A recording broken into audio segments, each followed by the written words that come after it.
Okay, so let's talk about that for a second. So you've actually started, I guess, an organization or a group that teaches other prisoners about stock investment? Yeah, so I founded a financial literacy program. First I founded a stock. It was just a stock class, and I basically called it the basic stock market. And I had a PowerPoint set up, and I was basically just teaching guys about stock. You know, I was teaching them about the different philosophies that I had created. You know, the different my ways of looking at companies.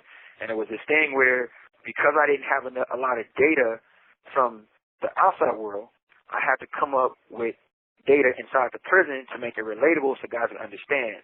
So instead of me talking about like you know, if I was gonna say, you know, man, I would go out and you know, I was gonna talk about, well, you know, we was gonna buy into Google, you know, and we're gonna buy into whatever company, and we was talking about like supply and demand. You know, I would use terms inside of prison to explain these terms. So when I talk about supply and demand, I would talk about like going to the canteen. I would say, well, hey man, if you went up to the canteen and, you know, the canteen said they was running out of soups, which is predominantly what we buy in here, which a lot of people buy in here to eat, and they said that they only had, you know, 100 cases left, right? And they raised the price to 50 cents. What would people do? Would people not buy them or buy more? Well, because the supply is low, people would actually go buy them faster because of supply.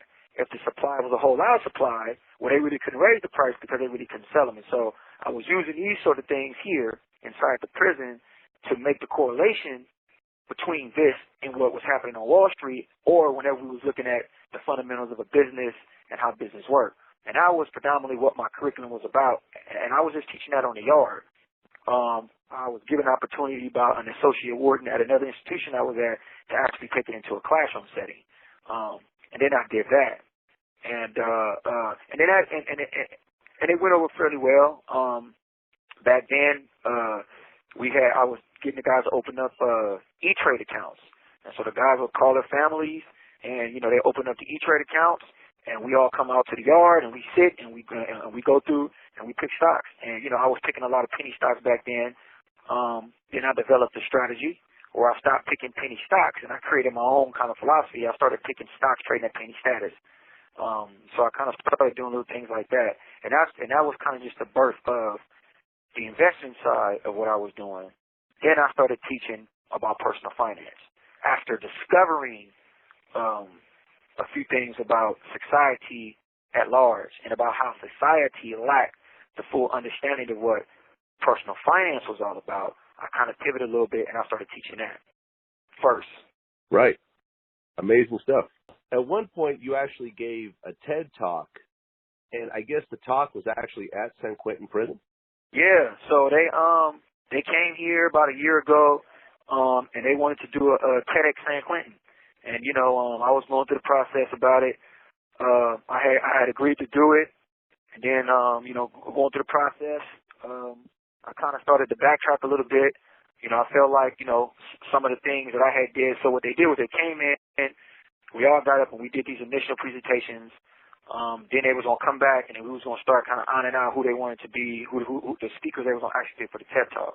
And that was probably about maybe 6 months to a year later when they came back. At that time, I had evolved, and my thinking had expanded a little bit more as far in relation to finance in general. And I didn't feel comfortable with just talking about this idea about stocks so much. And that didn't really go over well with the committee who was kind of picking the TED people. So I almost didn't do it. You know, I was trying to back out of it. Obviously didn't happen.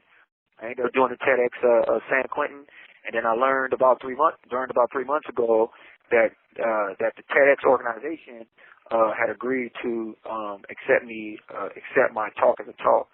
And I think I am the first incarcerated person, I think for that matter, who's ever actually was featured on an actual TED Talk.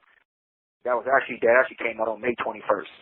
So the actual talk went on the TED.com on April 21st.